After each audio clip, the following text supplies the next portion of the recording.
The story starts in the early 1950s. There had been a number of scientific studies that had been performed at that time that established a strong link between smoking and cancer.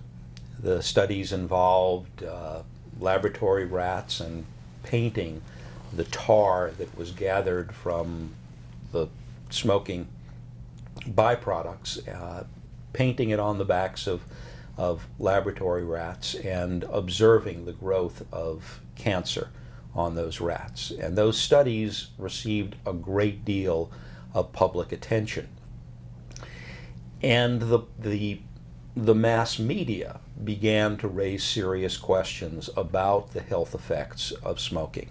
As we sit here today, it's hard for us to imagine a time when that link between smoking and cancer was not well established in the scientific community. But as recently as the early 1950s, it was big news when these studies began to demonstrate dramatically that that link in fact existed.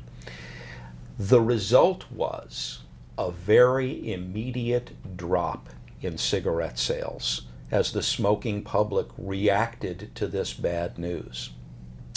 And the cigarette companies obviously took notice immediately of what was going on, and it was an emergency in the eyes of the tobacco industry. The top executives from the major cigarette manufacturers interrupted their Christmas vacations in 1953 and gathered at the Plaza Hotel in order to decide how they could respond to the public reaction to this new and startling information.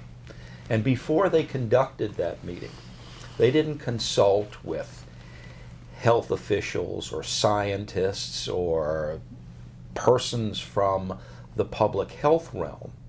Their consultations were with the best advertising agency they could find.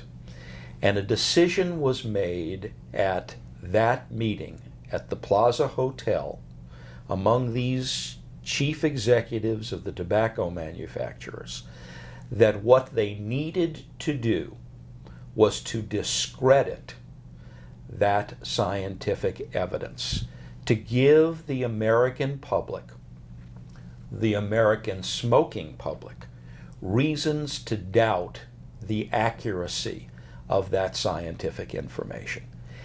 And it was at those meetings that the conspiracy was born and the plan was hatched to question the science, to fund competing studies that would create doubt in the minds of the general public in spite of the growing consensus in the legitimate scientific community, and to try to reverse the trend that had dramatically developed to reduce smoking.